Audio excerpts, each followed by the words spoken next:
महाराज जी को कई तरह की सिद्धियां प्राप्त थीं। उनके सिद्धांत दुनिया भर में लोकप्रिय हैं, जिसे अपनाकर लोग एक सुखी जीवन जीते हैं। नीम करौरी बाबा जी ने सुखी जीवन जीने के लिए कुछ बहुत से नियम बताए हैं, लेकिन आज के क्रमांक में हम आपको बताएंगे 4 ऐसे दिव्य नियम जिससे आप अपने जीवन में सर्वस्व प्राप्त कर सकते हैं। तो इसीलिए क्रमांक के साथ अवश्य बने रहिएगा, क्रमांक को पूरा अवश्य देखिएगा। आइए प्रारंभ करते हैं आज के इस दिव्य अध्याय को। जैसा कि मैंने आपको प्रारंभ में बताया कि वैसे तो महाराज जी की अनेकों शिक्षाएं हैं, मनुष्य जीवन के कल्याण के लिए महाराज जी ने अनेकों नियम बताए हैं, लेकिन फिर भी आज के क्रमांक में हम 4 ऐसे महत्वपूर्ण नियमों को लेकर आए हैं जिनको यदि जीवन में शामिल करते हैं, आपका जीवन निश्चित तौर पर बड़ी ही तीव्रता से परिवर्तित तो होगा ही, लेकिन साथ साथ में ये चारों नियम आपके जीवन के मूल मंत्र भी बन जाएंगे। आइए क्रमबद्ध तरीके से बात कर लेते हैं कौन से हैं आखिर वो 4 नियम। सबसे पहला नियम महाराज जी कहते हैं कि एक समझदार व्यक्ति को जीवन में ये चाहिए कि जब भी आपके जीवन में किसी भी तरह का कठिन समय आए तो आपको बिल्कुल भी घबराना नहीं चाहिए। महाराज जी कहते हैं कि हर व्यक्ति को ये कला आनी चाहिए कि वो विपरीत परिस्थितियों में भी शांत बना रहे। आपको भरोसा होना चाहिए कि आज भले ही आपका समय बुरा है, लेकिन आपका आने वाला कल जो है वो बहुत अच्छा होगा। समय कभी भी एक जैसा नहीं रहता, इसीलिए ईश्वर पर आपको पूरा भरोसा होना चाहिए। और महाराज जी साथ साथ में एक बात यह भी कहते हैं कि जो भी अनन्य भक्त मुझ पर आस्था रखता है, स्वयं को मुझ में समर्पित कर देता है, तो ऐसे भक्त के सारे कष्ट मैं वैसे ही शीर्ण कर देता हूँ। इसीलिए महाराज जी इस बात पर विश्वास करने के लिए कहते हैं कि जैसी आपकी मति होगी, जैसी आपकी सोच होगी, जितना सकारात्मक आपके मस्तिष्क में विचारों का ताना बाना होगा, ऐसा ही जीवन आपके निकट भविष्य में आपको प्राप्त होगा। तो इसलिए ये पहला नियम महाराज जी बड़ी ही सटीकता से बताते हैं। इसका अनुसरण करने वाले हर भक्त के जीवन में खुशियों का जैसे सैलाब आ जाता है। आइए बात कर लेते हैं दूसरे नियम के विषय में। महाराज जी कहते हैं कि असली धनवान व्यक्ति वही होता है जो अपने धन की सही उपयोगिता को समझता है। महाराज जी का कहना है कि पैसे का इस्तेमाल हमेशा किसी की मदद के लिए ही करना चाहिए। अमीर होने का, धनवान होने का मतलब केवल धन इकट्ठा करना नहीं है, बल्कि इस धन को, इस संचित धन को सही जगह खर्च करना भी आपको आना चाहिए, और इससे घर में धन का आगमन बना रहता है।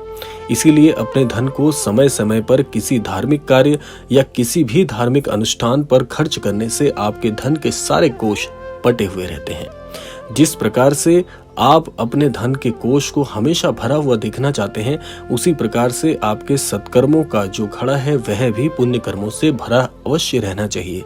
यदि जो भी व्यक्ति जीवन में हमेशा ये चाहता है कि उसके जीवन में धन की प्रचुरता बनी रहे, उस प्रचुरता के लिए उसे सत्कर्मों के साथ साथ इस धन को सही पात्र के ऊपर भी खर्च करना आना चाहिए। यहाँ पर सही पात्र का महाराज जी का आशय क्या है वो आप समझ लीजिए कि ऐसा व्यक्ति जो आपको दिख रहा है प्रत्यक्ष रूप से कि बहुत परेशान है और धन की कमी से उसके जीवन की मूलभूत व्यवस्थाएं भी यदि नहीं चल पा रही है, ऐसे व्यक्ति को यदि देखकर भी आप नजरअंदाज करते हैं, तो इसीलिए आपको चाहिए कि जीवन में जितने भी लोगों की सहायता आपसे बन पड़े, यदि आपकी सामर्थ्य में है तो अवश्य उनकी सहायता करिए, क्योंकि कोई देखे या न देखे, परमेश्वर आपको देख रहे हैं, आपके द्वारा किए गए सत्कर्मों को देख रहे हैं। उसका फल एक न एक दिन आपके जीवन में अवश्य आएगा। और वैसे भी हमारे धर्मशास्त्र इस बात की ओर इंगित करते हैं कि हमेशा किए गए कर्म का पुरुषार्थ आपको मिलता ही है।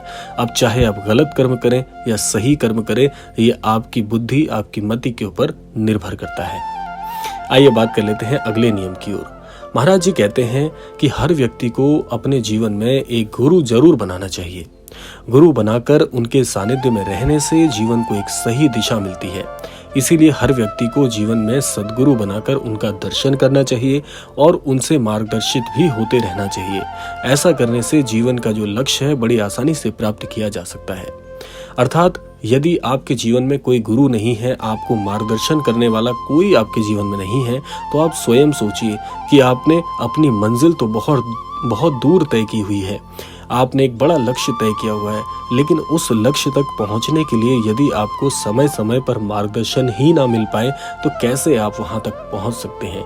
इसीलिए जीवन में जब आप सद्गुरु का आगमन करवाते हैं, सद्गुरु का चुनाव करते हैं, तो वो सद्गुरु आपको आपके द्वारा निर्धारित किए हुए लक्ष्य तक पहुंचने का सन्मार्ग बताते हैं और कैसे आपके लक्ष्य को आप प्राप्त कर सकते हैं उसके गुर सिखाते हैं।